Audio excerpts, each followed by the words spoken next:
what's up, guys? Welcome to the RPS Best Ball Show. I'm Bob here. My guy Simon. Simon, how's it going, bud? Good, good. We've had a lot of news in the best ball world lately, and this week has been a huge news week. We have a ton of items to cover today, and just wanted to let our viewers know that our show is now sponsored by Underdog, and you can get a $25 deposit bonus on your first deposit by using the promo code RUNPURE.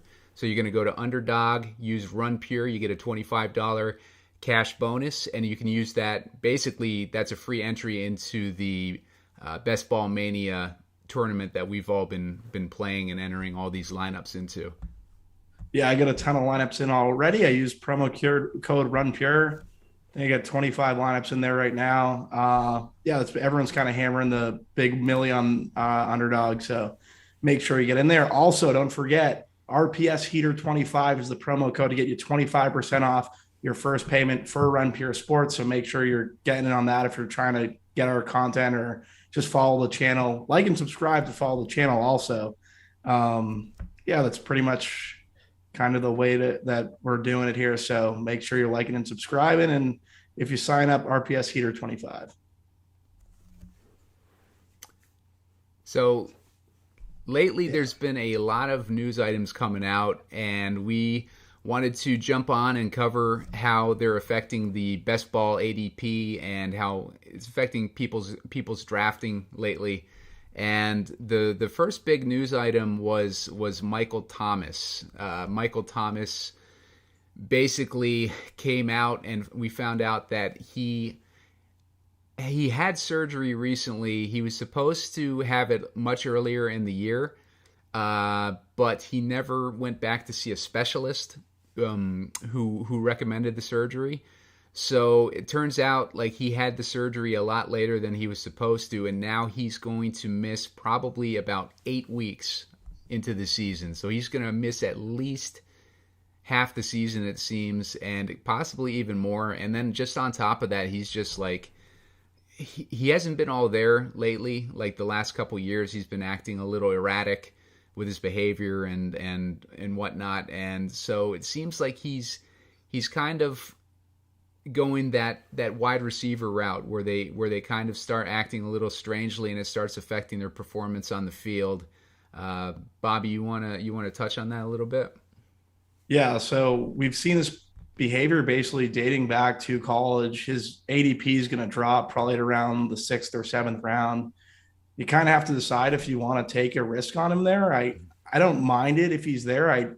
It's just a matter of there are other question marks too, like Jameis Winston and Taysom Hill. What's the situation there? Who would be throwing him the football if he comes back week 6 or week 7? Could be Taysom. Like it might not be Jameis.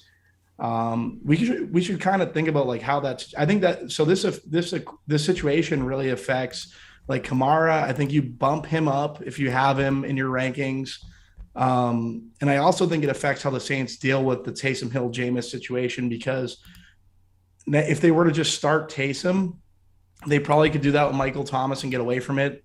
But now if they were to start Taysom, they're kind of just basically a running football team, and it would kind of hurt the value of Kamara in a sense in terms of fantasy. But I just think it would also pigeonhole them into like being very one-dimensional. So I could see them going the Jameis route more now, where I was more ambitious that Taysom Hill would start previously, where everyone was kind of on team Jameis.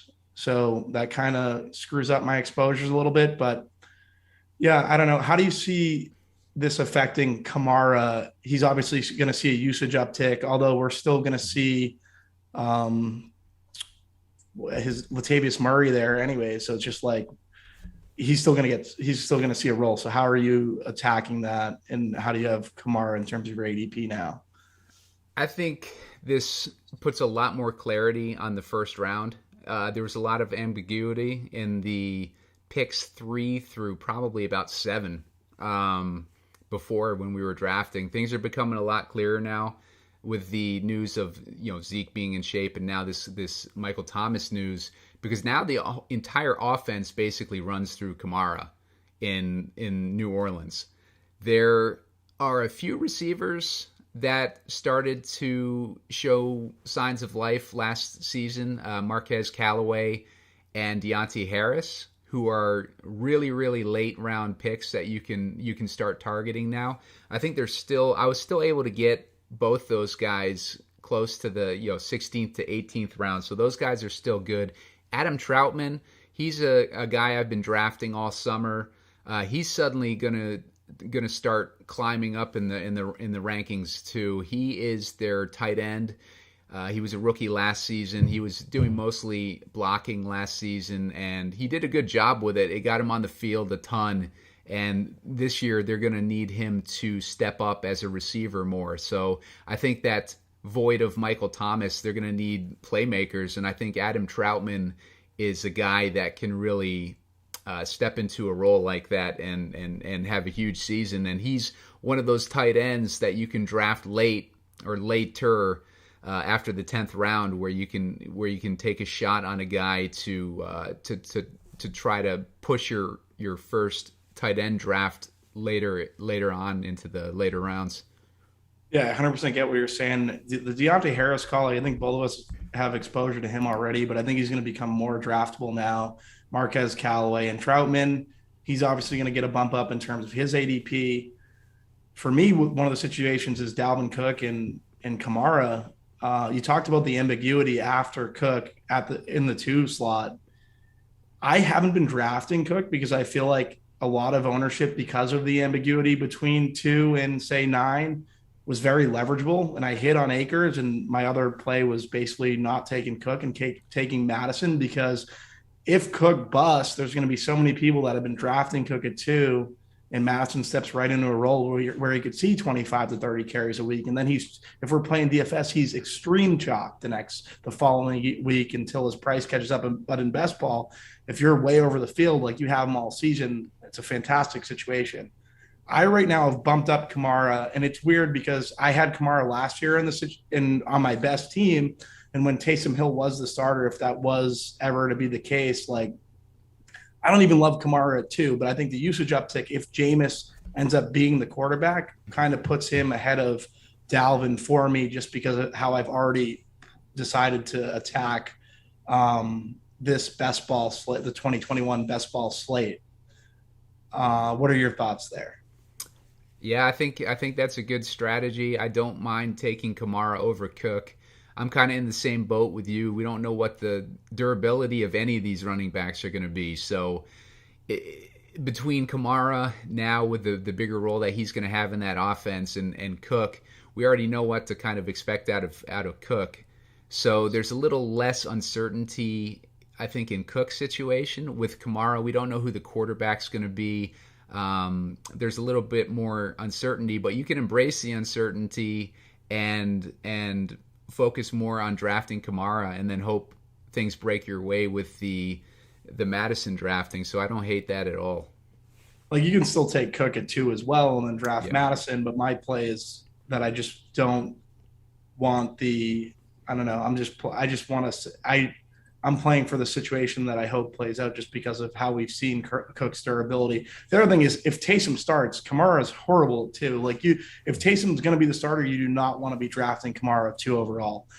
So that's another thing I probably have to think through. Next up, DeShaun Watson reports to camp. Like, I think I have a little bit of DeShaun Watson. How much exposure do you have to DeShaun Watson right now, Simon? I think I've got like 25%. I've been drafting him. I have a good bit of him too. Yeah. I've been hammering him when I can. When I see him going in the 16th to 18th round, and there's no real like wide receivers that I'm excited about in those rounds, I just been grabbing them, because it's what do you have to lose at that point? Am I going to take some crappy receiver who might not even get a catch like the entire season, or am I going to take a stab on DeShaun Watson with the hopes that he ends up as a starter somewhere? And now, like throughout the entire summer, like everybody kind of figured that he would not be starting any games this season, and now it looks like he might actually be a starter somewhere. And it's probably not going to be Houston. Houston right now is entertaining trade offers for DeShaun Watson. They finally kind of caved to that before they were refusing to acknowledge they were even thinking about trading Watson, and now it's kind of come out that they would consider 3 first-round picks. And I think for some of these teams, like that's actually a great, right? Yeah, I would if I was Denver, I would do that deal in a heartbeat. I think that's a perfect fit for a guy like Watson. Denver has a history of failing miserably when trying to draft quarterbacks, and to give up 3 first-round picks, I mean, they're, that doesn't take a huge hit off them because they got so many weapons as it is anyways. They got their offense is stacked, their defense is pretty stacked. The only element that they're missing is a quarterback. So if they are able to acquire a guy like DeShaun Watson, like he's the missing piece that they have to be a contender. And when you put them in the same division as the Chiefs, that suddenly makes them a potential rival to the Chiefs for the top spot in the division. Not just making the team a playoff contender, it makes them a winner of the division potentially. Like with the aging weapons that Kansas City has right now, Kelsey is 32, I believe, and the Broncos are a super young team, super young weapons, and putting a guy like Watson in there, like I said, he's a top 5 quarterback just like Patrick Mahomes is. So that instantly makes them a contender to potentially win the division. Yeah, the nucleus of the Broncos, Jerry Jeudy, Cortland Sutton, they just need the quarterback. So I get what you're saying in terms of giving up the 3 picks. It makes a ton of sense. Very ironic that John Elway can't draft the QB. That's an interesting tidbit there. So I'm with you. Like, I have a ton of Watson, kind of in limbo. I just keep drafting him. I heard the term dead zone talking about later rounds. I seen it on Twitter. I get it. Like, yeah, if you're in a dead zone and there's not really much value and you want to take a shot on Watson, he makes a ton of sense. I want to get my 3 quarterbacks. Like, I think that's pretty, in terms of like actual structure, I think getting to 3 quarterbacks is very important. And I know quarterbacks kind of go underappreciated in best ball, but you need a good quarterback and you need good quarterback play. And if you can get it at the top of your team and you're getting at least competitive quarterback play week in, week out, building that high floor team, getting quarterbacks at rushing equity or getting your stacks, don't overstack, single stacks. That being said, some double stacks if you can fit them in, but I think a lot of people try to overstack. Having 3 quarterbacks, having a guy like Watson makes a ton of sense. Yeah. I was gonna transition into a little Aaron Rodgers, but you can get that out there.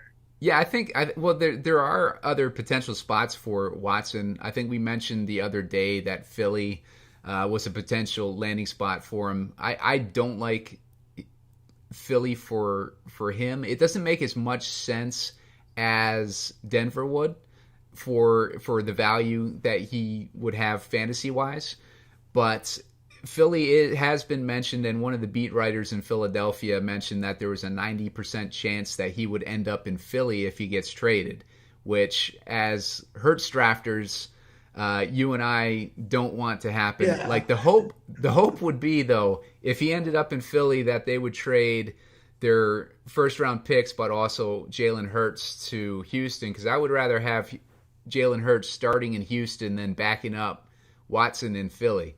That would not be a good scenario for our underdog best ball shares. That would not be a good scenario because we both have a lot of Hurts and a lot of Watson. And the other potential spot would be Miami. I heard Miami mentioned as well. I would imagine if they trade to Miami, that would send Tua to Houston, because I think one of the things that Houston is also looking for is a starting caliber quarterback. With Denver, they would be able to provide Teddy Bridgewater, and I guess you could consider him starting caliber. But with Miami, at least you get a guy like Tua who has some uncertainty to him. He didn't have a great season last year, but he also was playing in an offense that wasn't designed for him. And he had the hip injury that he was dealing with in the offseason last year. And he was kind of jumping into a starting role unprepared, it seemed like. But for him to go to Houston, I think that would be a good pickup for Houston. Might be worth picking up some Brandon Cooks when you're drafting your Miami stacks. You're a lot more bullish on Tua than I think I am. I can't get behind Tua, but I get what you said. Like, he didn't play in the exact system that would be a correct fit for him.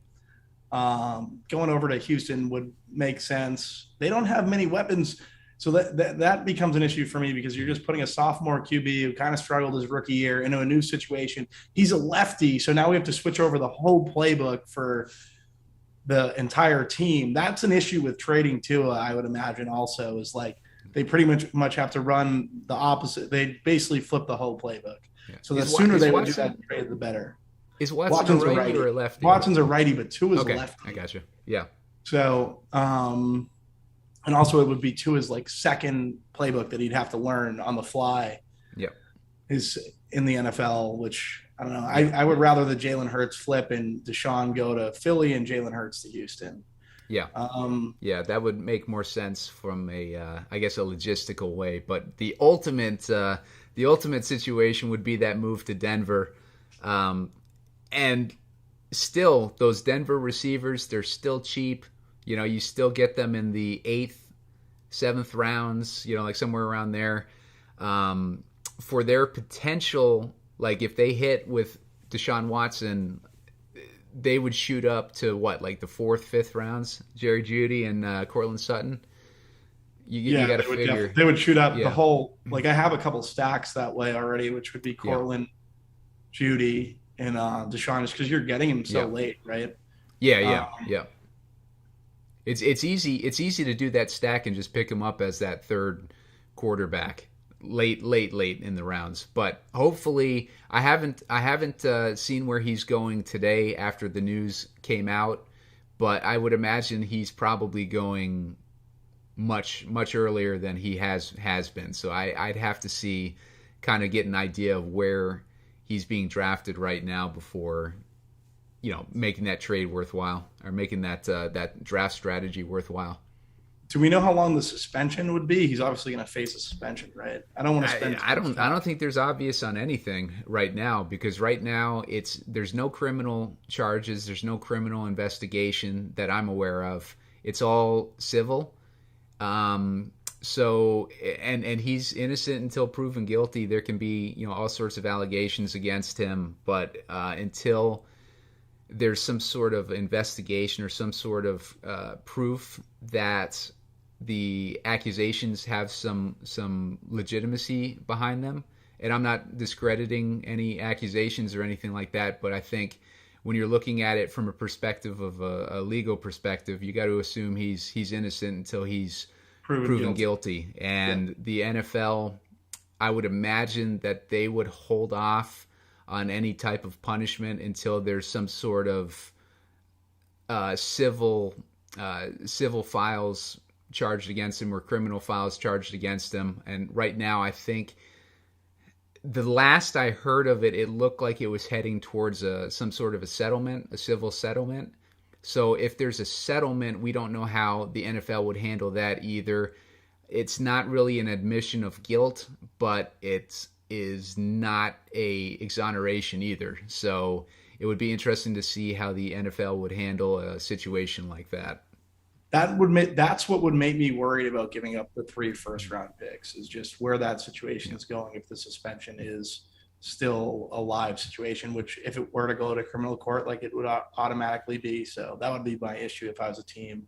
Yeah. That would be kind of a steep price tag, just the way I see it. But yeah. Moving on, Aaron Rodgers, talking about quarterback who had a little fling in terms of like news in Denver. Everyone was kind of predicting Rodgers to go to Denver. Rodgers is now reporting to camp in Green Bay. Bumps up all Packers for me. What are your thoughts here, Simon? Yeah, Aaron Rodgers showing up to camp is a huge story. It kind of kills our hope that he would end up as the Broncos quarterback. But like I said, like when we were drafting Rodgers with the Broncos were still at a good price, and Rodgers was still at a good price. So worst case, you just have unstacked Broncos weapons with Aaron Rodgers as kind of a naked quarterback, unless you were drafting Adams or Jones earlier. But we were suggesting that you start drafting Adams and Jones along with Rodgers as a stack a couple weeks ago. So hopefully people who were watching started to do that a little bit, like if they hadn't been already. Obviously, it's not groundbreaking to draft those guys in the second round along with Rodgers, not knowing where Rodgers is going to end up. But, a lot of people were just kind of fading the whole situation, which is how they were getting drafted so late in the second round. But now I think you can bump Adams and Jones up into the first round. Their ADP was around there before the whole situation broke out. So I think Adams moves pretty high up. He moves right after Diggs and right before Hopkins. And Jones moves up to somewhere in that right after Eckler for me, I would say. And Eckler goes after Adams. So when we go through our new rankings, we can sort all that out. But yeah, they're both bumped significantly into the first round right now for me.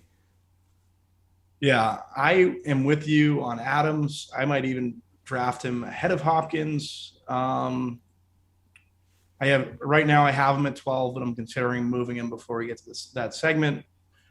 Aaron Jones for me is just an automatic pass. He's always been a pass.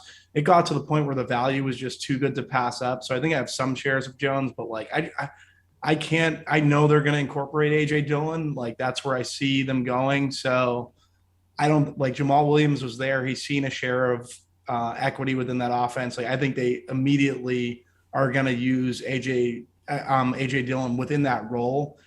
So I don't love drafting Jones. I think I would rather let everyone kind of bump Jones and go to Dillon and go to Adams. I just don't see the value in Jones, and I think people are going to get super bullish when they shouldn't. I think Jones is going to see a lot more reception opportunities. I think Dillon might be used in short yardage and maybe end zone situations, like when they're not passing. But can AJ Dillon catch the football? I think he can, but I still think that Rodgers.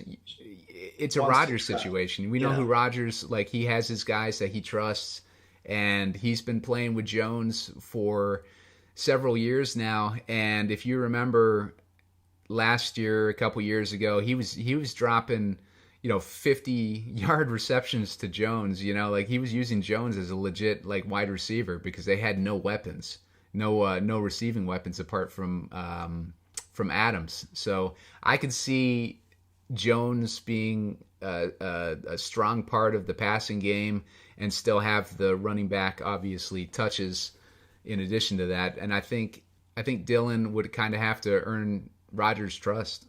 I think if he's going to be any significant part of that passing game. And I think I could just see Dillon just being used more in short yardage or grinding it out type of situations. Yeah, so there is no debate for me. I think you made a really strong case. I do think Dillon would have to earn Jones's trust. We've seen that with Rodgers in the past, and Jones would still see the uptick that Jamal Williams is going to leave in the passing game, where if Dillon doesn't earn that trust, the upside of having Jones there and in that passing game with him being the number 2, it's extremely valuable. So disregard my take and pay attention to Simon's. Well, I think he knows what he's doing. I mean, it could go either way, though. I think you have a good take too, because I've heard other people talking up AJ Dillon too about him being a strong part of that offense. I just kind of lean more towards Aaron Rodgers. They're giving him a lot of power right now, and we know that Rodgers is pretty particular with who he throws to. So I think Jones, Adams, Rodgers is the core that you want to own there. I did hear a rumor that they could be bringing back Randall Cobb as well, and I think the trade of Miller from Chicago to Houston was kind of setting that up so that Cobb could be sent to Green Bay. Because the way that they structured Aaron Rodgers' contract was not so that they're giving Aaron Rodgers more money. They're giving him an out after this year so that they can trade him. But they're also giving more cap space to make some moves for this year. And one of those moves, I believe, is they're trying to bring Randall Cobb back to Green Bay. I think Rodgers wants his guys there right now. Yeah, I think Cobb makes a ton of sense. While they're at it, get Jordy Nelson out of retirement. Let's go. Let's bring all the boys back. Yeah. Very bullish on that old Packers stack, Cobb, Jordy, and Aaron Rodgers. Love that stat. In 2014. Yeah, what do we have next? Basically, kind of hit on all the Rodgers news. I was a little web surfing there trying to figure out what Jordy Nelson was doing, so I'm a little lost. But yeah, rumors of Randall Cobb like that. Let's get in our revised rankings. Simon, where are you going here? Yeah, first I'd just like to push our premium product a little bit more. As Bobby mentioned earlier, you can use the code RPS Heater 25 to get 25% off your first payment on a monthly subscription. And by doing that, our guys make things very simple for you, like as far as building your lineups. We have our core plays where the top DFS players in the world are giving you the plays that they're using in their lineups on every slate of every sport. And it's only $80 a month for all that access. And we cover every sport, and it's all under that one price. And even NASCAR, even sports like tennis, golf, basketball, like every single sport is covered. And we have a huge lineup coming for NFL this season, so you definitely want to get a part of it. It's just going to be ridiculous. We're going to have a lot of NFL content this season. Yeah, we're going to have a ton of NFL content, some great core plays. Can't stress enough, like outside of even core plays, just cash chart, tiers. You're getting a ton from guys that have done it and are in the game too. That's guys that are putting like skin in the game. Mm-hmm. I think that can't be said for a lot of other situations. It can be said here. So it's why it's a privilege to be working here, because like other people are kind of doing, we're all kind of grinding out and putting up content at the same time. Let's get into these rankings. I bumped up Kamara ahead of Cook to 2. I love it more if Jameis is starting. Definitely dropping Kamara if there's word that Taysom is starting, which was the lean like a week and a half ago. But now I think they're pigeonholed and they kind of can't start Taysom because just it makes them too one-dimensional. Like they need to be able to throw the football, or else Kamara's usage bump really doesn't mean anything. We saw that weeks 11 through 14 last season, pretty much first round of the playoffs. I know because I had a lot of Kamara last year, and those weeks really weren't – I wasn't too happy. So I have CMC, Kamara, Cook, Henry, Elliott, Eckler, Saquon, Tyreek, Kelsey, Diggs. I'm going to go Adams, Hopkins, Adams. You decide. I don't know. I can't flip. I don't know. Flipping the bottom, I can't really decide. I'll go Adams, Hopkins for now. But what are your thoughts, Simon? What's your round one? Yeah. Before I forget to, I just wanted to remind people to sign up for our podcasts. If you look up Run Pure Sports on your Apple or Google or wherever you get your podcast, Spotify, we're on all those platforms. You can get access to our podcast. I'm actually going to be putting up these NFL shows under their own Run Pure Sports football podcast. So you're going to want to subscribe to that as well. We're going to be putting up all our football content on there alone, so you don't have to filter through other sports to get to our football stuff. But my rankings right now, I have Christian McCaffrey at 1. I have Dalvin Cook at 2. Kamara at 3. The clarity now with Michael Thomas being out, like that pushed Kamara way up for me. It gives me a lot more confidence in this 3 through whatever of these first round that was impossible to get a lean on or get like a really good feel for. But now I have a good feel for it. I think it's Kamara is 3 for me. Zeke is 4. Then I go Tyreek, Diggs, Adams, Eckler, Jones, Kelsey, Hopkins.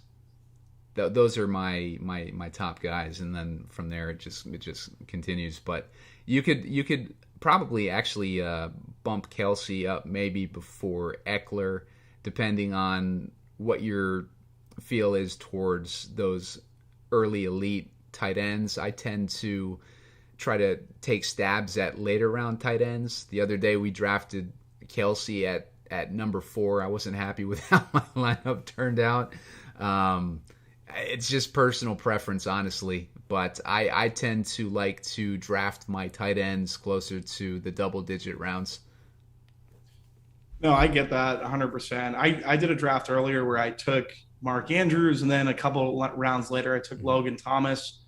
I feel like I left a lot of equity out there in terms of just I could have grabbed another player, and then I hit dead rounds where I just could have had my choice late value tight end. So that's actually an issue I just ran into. So yeah, I do like grabbing Pitts in the 4th round, mid 4th round, if Chase is already gone. I like Chase, but if he is gone, I don't want to draft Higgins too early. I like Chase and Higgins, so I'll try to grab Pitts and hope that Higgins comes back to me in those situations. It's like that's the only tight end early that I feel comfortable grabbing, other than like Kelsey, maybe if he falls late in the 1st or early in the 2nd. Higgins and Chase must have a lot of Joe Burrow, I would imagine, in that situation. I have a decent amount, not as much as I would like, because he usually gets sniped by the time I get to him. I'm not willing to take him in like the 8th round or early 9th, and a lot of times he's just getting scooped up before I willing to commit to him. But I don't mind having those weapons stacked up, because a quarterback like Burrow, you don't get a ton of rushing equity with a guy like that. So if you have his weapons stacked up and you have a decent quarterback already, then you can get a running quarterback that you can run naked, and then you can have weapons of a higher power wide receiver core stacked up. Yeah, no, I get that. That makes you like you're getting your. I see what you're trying to do there. Yeah. And on like the Chiefs, for me, like when there was a ton of ambiguity in that 1st round, everyone's taking Kelsey and Tyreek high, and just to kind of leverage that, I was drafting Mahomes and taking a lot of Pringle and Hardman late, and I think that's still really viable when things are kind of switching. Chiefs are going to put up points, right? And that 3rd wide receiver, whatever is going to have, someone's going to have to score there. So taking the shot on your double stack late, like I try to get one double stack on every team. That's kind of been where I've been going to Pringle, going to Hardman with Mahomes when I draft Mahomes, rather than because you're not really going to get, I think it's kind of a negative correlation to get Kelsey and Tyreek anyways, but you're not, the way 2021 is shaking out, that's not going to happen. You're probably going to get one of 2 with Hardman, but I like seeing Mahomes with the ancillary weapons stacked up, because you can get that value in the Chiefs late in some of those dead zones. I would add to that too. Like, people are afraid to draft Mahomes early, but Mahomes is only going. He's going a lot at the end of the 4th round, which is not too far away from where the other quarterbacks are being drafted. Like, all those other guys are going in the 5th. So if you draft Mahomes like a half a round before those other guys, a lot of the analysts will make fun of you for drafting Mahomes that early. But like, it's not like you draft him in the 1st or 2nd round. Like, that is a bad move. But if you're drafting him in the 4th round towards the end, like that's not really much different than drafting one of those other running quarterbacks in the mid 5th. You're not. It's not that much more expensive. So I don't hate drafting Mahomes when you're getting towards the end of that fourth round, especially if you have Tyreek already. If you already have Tyreek, I kind of go the opposite of you, Bobby. I'll draft Mahomes in that late fourth if I already have Tyreek or Kelsey, and I'll take Mahomes in that late fourth because I just think he's a it's a good value there, and I think when you're comparing him to these other quarterbacks like Mahomes, they just souped up his offensive line, his injuries that he had to deal with these past couple years. Hopefully those are behind him, but he's going to have a stronger O-line. He's got the same weapons. He hasn't had one of those just monster years in a couple years, and I think that he could easily break out and have a monster year with the situation that he's in this season. And to get him like late in the fourth might end up seeming like a great deal at the end of the season. Yeah, no, I 100% get that. Take him in the fourth round, regardless. So that's it for me. Is like regardless if I had already drafted Tyreek or Kelsey, I knew that's where people were going when the first round wasn't as clear. They were taking them because they were safer plays. Mm-hmm. But even if I didn't have one of the two, I'd still draft Mahomes. And I don't understand why it would be like negative or too high to draft him, because like you said, he's right there. And then on top of it, he's part of the Chiefs offense that's going to lead the league in points. So it doesn't really you want that centerpiece. Like you need that floor. Right. We want as many bullets as possible getting up there. It's the same thing as you're playing the biggest tournament you're going to play in best ball is a 250, right? It's a 250 man tournament. So yeah. I want the best chance I have of winning within that tournament and having the high floor of Chiefs and having Chiefs value that you're going to get later in the draft is optimal, in my opinion. On top of that, if you look at the schedule, I think they're playing the NFC East. So I think the Chiefs are going to be playing the Eagles. They're going to be playing the Cowboys. They're going to be playing the Giants. There's a lot of firepower in those offenses. In addition to Washington, now that they have Fitzpatrick and all those weapons, so that there's going to be a lot of high-powered offenses facing off against the Chiefs, in addition to their own division. So yeah, I mean, I could see the Chiefs' schedule, like in addition to all the other factors that we mentioned, leading to a huge year for Mahomes this season. Yeah, Jerick McKinnon late too on that Chiefs offense. Mm-hmm. I think he's going to have a role as well. Yeah. So that I feel like a lot of this Chiefs value is kind of going overlooked. Yeah. These teams are going to put up points. Cowboys is November 21st. So what week is that? That sounds like right before Thanksgiving. Yeah. So around week 10. 13, they might see the Raiders December 12th. Like we like that. That's a dome, right? Yeah. That's pretty much basically the show that we're trying to put up to get this little late breaking news out. Thanks for tuning in, guys. Like and subscribe. Remember, RPS Heater 25 is the promo code to sign up at runpuresports.com. And for Simon and myself, thanks for tuning in.